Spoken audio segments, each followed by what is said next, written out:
Baiklah, untuk selanjutnya yaitu mengenai eh, PPT yang bahasa Inggris. Yang pertama akan dibacakan oleh Gita Gustira.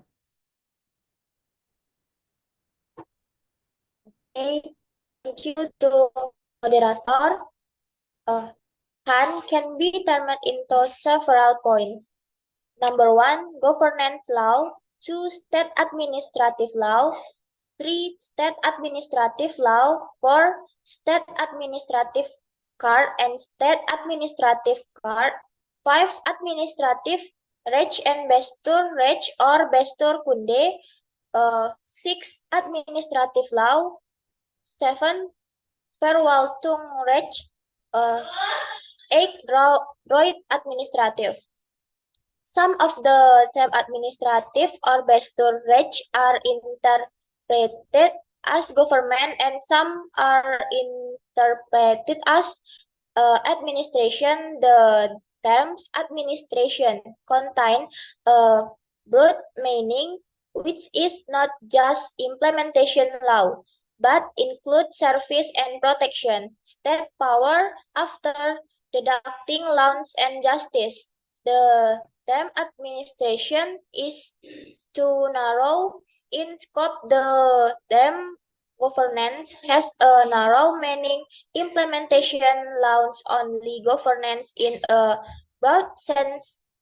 All power within the states, namely the judiciary, legislation, and implementation of laws.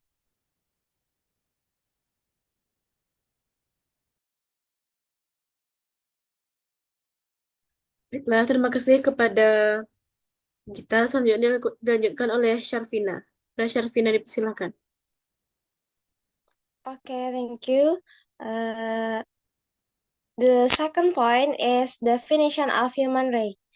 State administrative law is the law that regulates government authority, the implementation of government that is and protects the administrative rights of the people in administering government.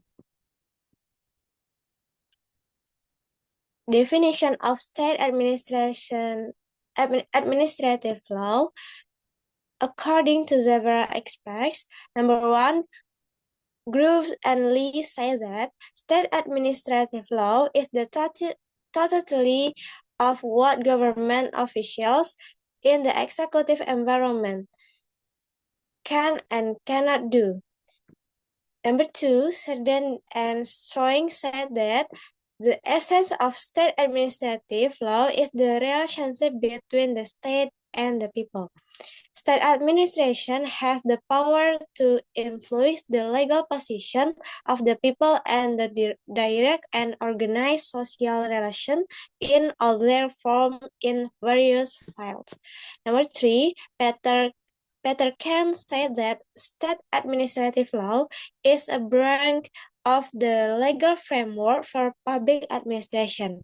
Public administration is the day-to-day implementation of public policies and programs in various files.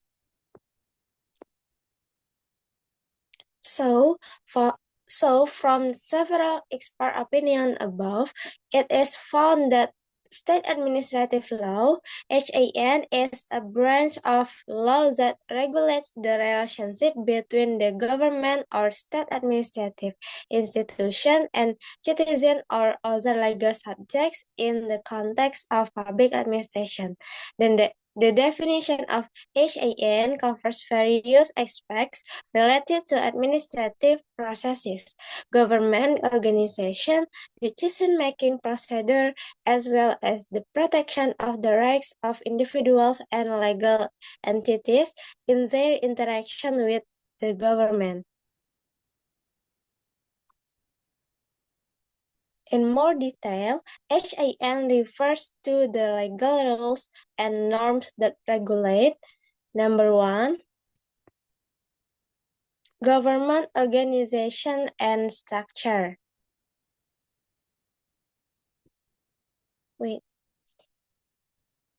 HAN covers the formation, functions, and structure of government organization, including procedures for dividing authority and responsibility among government institutions. And number two, decision-making process. HAN contains provisions governing the decision-making process in government, including administrative procedure, criteria, and standards that must be adhered to in this process. And three, implementation of public policy. HAN covers the implementation of public policies that have been taken by the government, including procedure from implementing, monitoring, and evaluating these policies. Next, number four, protection of the rights of individuals and legal entities. HAN also includes provisions aimed at protection the rights of citizens, legal entities, and other legal subjects in their interaction with the government. And the last, settlement of state administrative disputes. HAN includes a mechanism for resolving state administrative disputes, both through administrative channels and through administrative courts, to ensure the protection of the rights of individuals and legal entities in the context of public administration.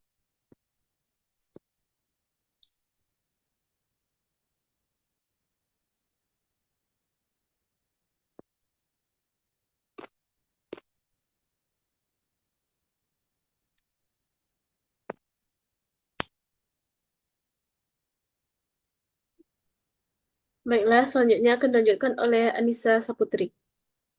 Pada Anissa dipersilahkan. Okay, thanks to the moderator. I will read about it. Scope of HAN. The scope of state administrative law codes 1. Statutory of state institution at the central and regional levels. 2. Power relation between state institution. 3. Relationship between state institution and community members.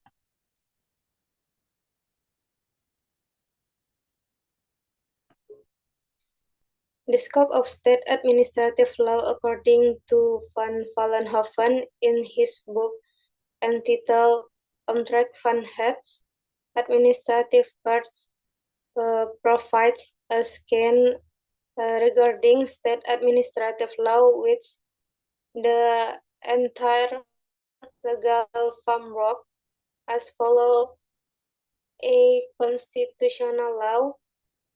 State rights include 1. Government, 2. Judicial, 3. Police, 4. Legislation. B. Civil law. C. Criminal law. D. State administrative law. Administrative rights, which includes 1. Government law, 2. Judicial law, which includes A. Criminal procedure law, B. Civil procedure law, C. State administrative justice law, 3. Police law, and 4. Legislative process law. Next. The scope of state administrative law, according to Prajudi Atmo Sudirjo. Prajudi Atmo Sudirjo said that the scope of state administrative law is A. Law concerning the basic and general principles of state administration. B. Law regarding the organizing of state administration. C. Law regarding the activities of juridical state administration. D. Laws regarding the means of state administration, especially regarding state personnel and state finances. A. Regional and regional government administrative law is divided into 1. Personal administration law, 2. Financial administration law, 3. Material administration law, 4. State company administration law, F. Law on state administrative justice. Next. The scope of state administrative law was stated by Kusumadi Pujo Sewojo. The scope of state administrative law was stated by Kusumadi Pujo Sewojo. He divided the main areas which constitute the file of state administrative law. Number 1, governance law. 2. Financial management law. 3. Foreign relation law. 4. National and public security law. Okay, thank you. Baiklah, selanjutnya pada dasar dipersilakan. Okay, next. Hans relationship with other legal science and government. 1. State administrative law with constitutional law. State administrative law is a type of law that implements what has been determined by constitutional law and in line with Donner's Dwi-Praja theory. Constitutional laws determine tasks, while state administrative law carries out what has been determined by constitutional law. 2. State administration law with criminal law. Romain believes that criminal law can be seen as supporting material or half-breeds for governance law because the determination of criminal sanction is a means of enforcing government law, and conversely, legal regulation in administrative legislation can be included in the criminal law environment. Next. 3. State administrative law with civil law according to Paul Scholten, as quoted by Victor Situmorang. State administration law is a special law regarding state organization, and civil law as general law.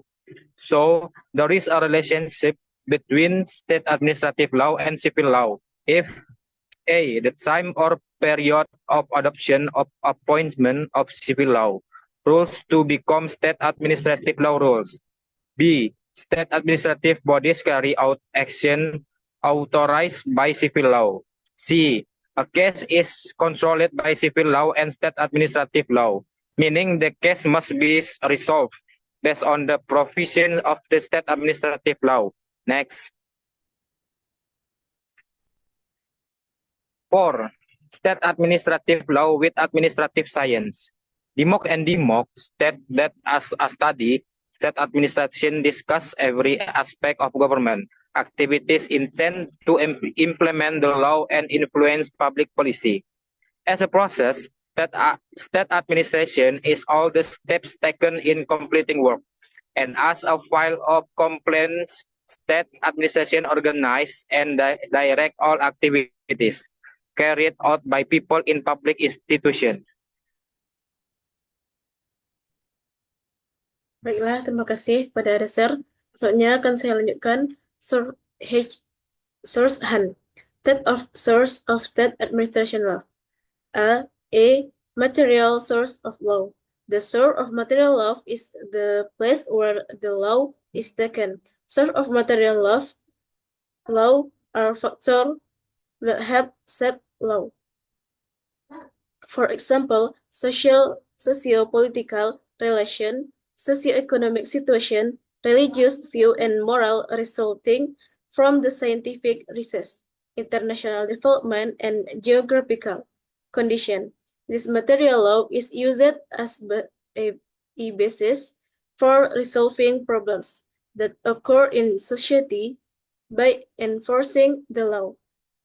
The definition of law and enforcement in a process of releasing legal desire or legal ideas into reality. In various legal literature, it is found that this material legal source consists of the three types, namely as follows.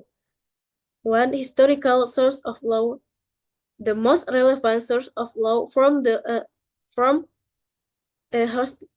historical perspective or law, and written legal system in the past in a place and have elements that are considered good and constituted law that is thoroughly applicable so that it can be used as material for making legislative regulation and can be enforced as positive law.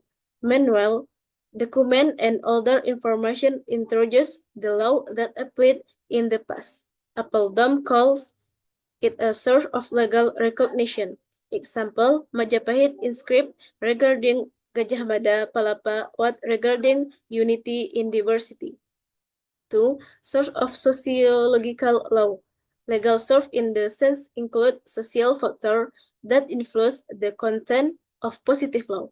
This mean that certain legal regulation reflect the realities of life in society.